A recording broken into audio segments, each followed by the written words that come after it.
This project of Ladybird paper craft is taken from Stencil Craft Level 3.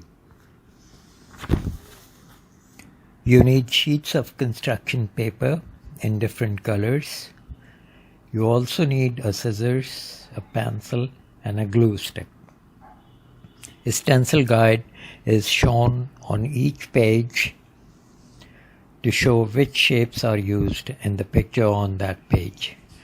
Trace and cut the shapes indicated on the stencil guide to complete the picture. Paste the shapes in the following sequence.